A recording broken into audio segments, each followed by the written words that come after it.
Hello hello മക്കളെ, ഇന്ന് നമ്മൾ ഇവിടെ ചർച്ച ചെയ്യുന്നത് വാർഷിക മൂല്യനിർണ്ണയം 2ാം ദിവസമായ ക്വസ്റ്റ്യൻ പേപ്പറാണ്. ഉത്ഗ്രഥനമാണ് 2ാം ക്ലാസ്സിലും 1ാം ക്ലാസ്സിലൊക്കെ. അപ്പോൾ അതിൽ മാത്സും മലയാളവും EVSും എല്ലാം കൂടി കലർന്നതാണ്. നിങ്ങൾക്കറിയാലോ അല്ലേ? അപ്പോൾ നിങ്ങൾ ആദ്യമായിട്ടാണ് നമ്മുടെ ഈ ചാനൽ കാണുന്നതെങ്കിൽ ഒന്ന് സബ്സ്ക്രൈബ് ചെയ്യൂ. അതുപോലെ തന്നെ ഈ വീഡിയോയ്ക്ക് ലൈക്ക് നൽകാനും നിങ്ങളുടെ ഫ്രണ്ട്സിന് ഷെയർ ചെയ്യാനും മറക്കല്ലേ കേട്ടോ. അപ്പോൾ നമുക്ക് ആദ്യമായിട്ട് പ്രവർത്തനങ്ങളിലേക്ക് നോക്കാം. ഇതിൽ 6ാമത്തെ പ്രവർത്തനമാണ്. ഇത് 2ാം ദിവസമാണല്ലോ. രുചിമേളം എന്നാണ് പ്രവർത്തനത്തിൻ്റെ പേര്. കുഞ്ഞുമോളുടെ പിറന്നാളാണ്. അമ്മ അവൾക്ക് പായസം ഉണ്ടാക്കി നൽകി. കൂട്ടുകാരായ നിങ്ങൾ അവൾക്ക് എന്ത് വിഭവമാണ് ഉണ്ടാക്കി നൽകുക? പാചകക്കുറിപ്പ് തയ്യാറാക്കൂ. വിഭവത്തിൻ്റെ പേര് ഫ്രൂട്ട് സാലഡ്. ആവശ്യമായ സാധനങ്ങൾ: ആപ്പിൾ, മാങ്ങ, മുന്തിരി, മുസമ്പി, ഓറഞ്ച്. എന്തൊക്കെ ഫ്രൂട്ട്സ് ആണോ നിങ്ങൾക്ക് ഇടാൻ തോന്നുന്നതെന്ന് വെച്ചാൽ അതൊക്കെ എഴുതാം. അപ്പോൾ നിങ്ങൾക്ക് അക്ഷരത്തെറ്റില്ലാതെ എഴുതാൻ കഴിയുന്ന ഫ്രൂട്ട്സിൻ്റെ പേര് എഴുതുക. അതിനുശേഷം ഐസ്ക്രീം, ആപ്പിൾ, ഓറഞ്ച്, മാങ്ങ, മുസമ്പി, മുന്തിരി, പിന്നെ അതേപോലെ നിങ്ങൾക്ക് ഇഷ്ടമുള്ള ഫ്രൂട്ട്സ്, ഐസ്ക്രീം. തയ്യാറാക്കുന്ന വിധം: പഴങ്ങൾ നന്നായി കഴുകുക, എന്നിട്ട് ചെറുതായി മുറിക്കുക. ഒരു പാത്രത്തിലിട്ട് നന്നായി ഇളക്കുക. അതിനുശേഷം അതിലേക്ക് ഐസ്ക്രീം ഇടുക, എന്നിട്ട് നന്നായിട്ട് ഇളക്കുക. Fruit salad ready. അടുത്ത പ്രവർത്തനം: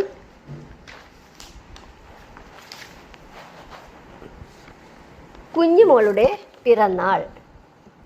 കുഞ്ഞുമോളുടെ പിറന്നാളിന് പാൽപ്പായസവും പ്രഥമനും ഉണ്ടാക്കി. കുഞ്ഞുമോളുടെ പിറന്നാളിന് പാൽപ്പായസവും പ്രഥമനും ഉണ്ടാക്കി. കൂട്ടുകാർ വന്നു. ഞങ്ങൾക്ക് പാൽപ്പായസം മതി. കണ്ടെത്താം. പിറന്നാളിനെത്തിയ 45 കുട്ടികളിൽ 16 പേർ മാത്രമാണ് പ്രഥമൻ കുടിച്ചത്. ബാക്കിയുള്ളവർ പാൽപ്പായസം കുടിച്ചു. എങ്കിൽ എത്ര പേർ പാൽപ്പായസം കുടിച്ചു? പിറന്നാളിനെത്തിയവർ 45, പ്രഥമൻ കുടിച്ചവർ 16. അപ്പോൾ ബാക്കിയുള്ളവരെല്ലാവരും പാൽപ്പായസമാണ് കുടിച്ചത്. ബാക്കി കാണാൻ നമ്മൾ എന്താ ചെയ്യുക? 45-ൽ നിന്ന് 16 കുറച്ച് നോക്കണം അല്ലേ? 45-ൽ നിന്ന് 16 കുറയ്ക്കുമ്പോൾ എത്ര കിട്ടും? 29. പ്രഥമൻ കുടിച്ചവരുടെ എണ്ണത്തേക്കാൾ എത്ര കൂടുതലാണ് പാൽപ്പായസം കുടിച്ചവരുടെ എണ്ണം? പ്രഥമൻ കുടിച്ചവർ എത്രയാണ്? 16. പാൽപ്പായസം കുടിച്ചവർ 29. അപ്പോൾ 16-നേക്കാൾ എത്ര കൂടുതലാണ് 29 എന്ന് നോക്കണം. അങ്ങനെ എത്ര കൂടുതലാണ്, അങ്ങനെ വ്യത്യാസം കാണുന്നതിന് നമ്മൾ കുറച്ച് നോക്കണം. 29 കുറയ്ക്കണം 16, അപ്പോൾ 13 എന്ന് കിട്ടും. അപ്പോൾ പാൽപ്പായസം കുടിച്ചവരുടെ എണ്ണം 13 എണ്ണം കൂടുതലാണ്. അടുത്ത പ്രവർത്തനം: തിന്നാം തിന്നാം. ഹായ്, പഴംപൊരിയുടെ മണം. കുട്ടികൾ മൂക്ക് വിടർത്തി. എന്തെല്ലാം ആഹാരങ്ങൾ! വരച്ചു ചേർക്കൂ. അപ്പോൾ ഇവിടെ ഇഡലി, മുന്തിരി, വട, മാമ്പഴം, ഇടിയപ്പം, ആപ്പിൾ, ബജി, പഴംപൊരി, പുട്ട് ഇങ്ങനെ തന്നിട്ടുണ്ട്. വടയിനെ ഇവിടെ എണ്ണയിൽ ചുടുന്നവ എന്നതിലേക്ക് യോജിപ്പിച്ചിട്ടുണ്ട്. ഇനി ബാക്കിയുള്ളവയൊക്കെ നമ്മൾ ഒരു ഹെഡിങ് കൊടുത്ത് അതിലേക്ക് യോജിപ്പിക്കണം. അപ്പോൾ ഇവിടെ നമുക്ക് ഇഡലി കാണുന്നുണ്ട്. അപ്പോൾ ഇഡലി എങ്ങനെ ഉണ്ടാക്കുന്നതാണ്? ആവിയിൽ വേവിക്കുന്നതാണ്. അപ്പോൾ നമ്മൾ ഇവിടെ ആവിയിൽ വേവിക്കുന്നവ എന്ന് ഹെഡിങ് കൊടുക്കുക. അടുത്തത് മുന്തിരിയാണ്. മുന്തിരി പ്രകൃതിയിൽ നിന്ന് കിട്ടുന്നത് നേരിട്ട് നമ്മൾ കഴിക്കുകയാണ്, വേവിക്കൊന്നും ചെയ്യാതെ.